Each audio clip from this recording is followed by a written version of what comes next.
Bienvenue sur LinguaWire français B1. Aujourd'hui, nous avons deux sujets, l'intelligence artificielle et le manque d'eau dans les rivières européennes. Pour vous aider à comprendre cet épisode, retrouvez les transcriptions, les traductions en anglais et le vocabulaire expliqué sur linguawire.com.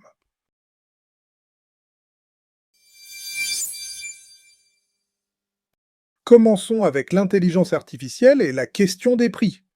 Nous retrouvons maintenant Julien, correspondant de LinguaWire pour la technologie. Oui, Louis, le vrai problème, c'est que beaucoup utilisent l'IA, mais personne ne sait encore combien elle doit coûter. On parle donc de produits très puissants, mais avec un modèle économique encore flou. Exactement. Les grandes entreprises ont investi des centaines de milliards de dollars dans ces technologies. Elles proposent maintenant des versions payantes avec plus de fonctions, par exemple pour écrire du code ou gérer la facturation. Et en même temps, des sociétés plus petites construisent leurs propres services autour de ces systèmes. Oui, et c'est là que ça se complique. Ces sociétés vendent souvent des services basés sur des agents d'IA, entraînés pour faire une tâche précise, mais quand il faut fixer un prix, tout devient instable. Pourquoi est-ce si difficile de fixer un prix simple? On pourrait imaginer un abonnement classique. Le souci, c'est que les coûts changent très vite. Fixer un coût sur 1 ou 3 ans n'a pas de sens. Donc le vrai sujet, ce n'est pas seulement la technologie, c'est aussi la manière de la vendre. Oui, et cela montre quelque chose d'important. Dans l'IA, la valeur du produit et le prix ne vont pas toujours ensemble. Est-ce que le mot token joue un rôle là-dedans? Oui, beaucoup. Les tokens sont les petites unités de base utilisées par ces modèles. Comme leur économie change rapidement, les entreprises hésitent à promettre un prix stable trop longtemps. Et pour les clients, cela veut dire quoi au quotidien? Cela veut dire moins de clarté. Certaines entreprises veulent des coûts prévisibles, mais les fournisseurs ne sont pas sûrs de pouvoir garantir cette prévisibilité. C'est donc un marché encore en train de chercher ses règles. On voit bien le décalage entre l'idée d'un outil intelligent et la réalité d'une facture bien concrète. Oui, c'est sans doute une grande question de cette phase de l'IA, faire payer juste sans promettre trop.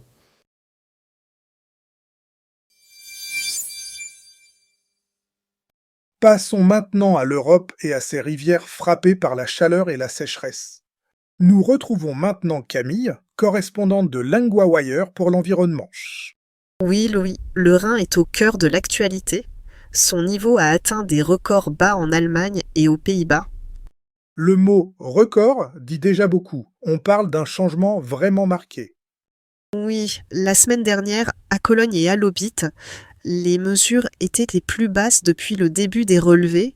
Le problème ne touche pas seulement le Rhin.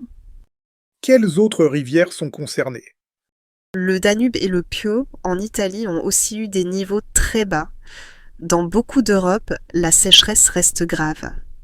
Donc la chaleur continue à pousser la situation dans la mauvaise direction.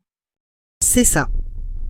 Les observatoires européens disent que la chaleur a encore aggravé la pression sur les sols et les rivières. De nouvelles vagues de chaleur sont attendues pendant au moins une semaine, avec plus de 40 degrés dans plusieurs pays. On comprend mieux pourquoi les autorités surveillent cela de près.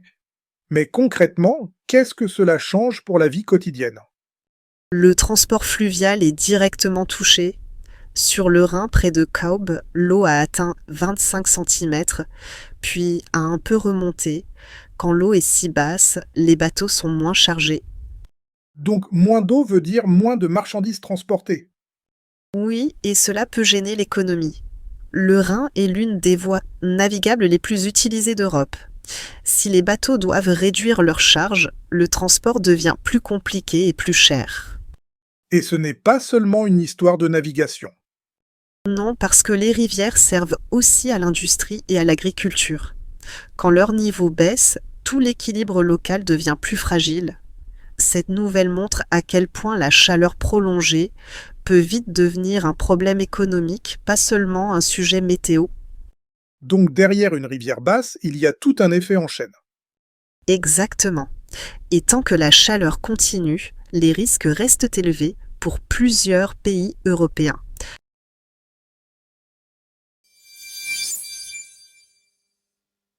Pour la première partie du rappel, on reste avec le Rhin et la sécheresse. Le mot « le niveau », cela veut dire la hauteur de l'eau ou d'un liquide. Dans le sujet, on parle du niveau du Rhin quand l'eau baisse. Exemple. Le niveau du lac a baissé après plusieurs jours de chaleur.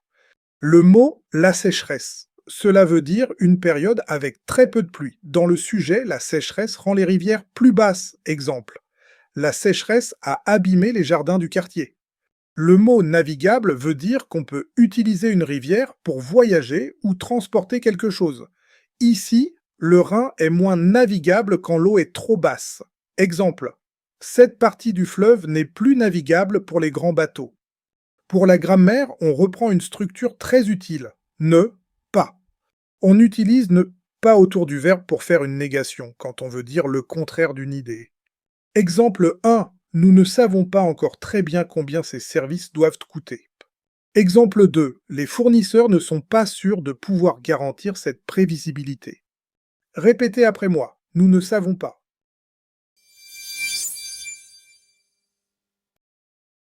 That's today's news in French. Every word you just heard is written out at linguawire.com, the full transcript, an English translation line by line, and a tab to check glossary for words you don't yet know.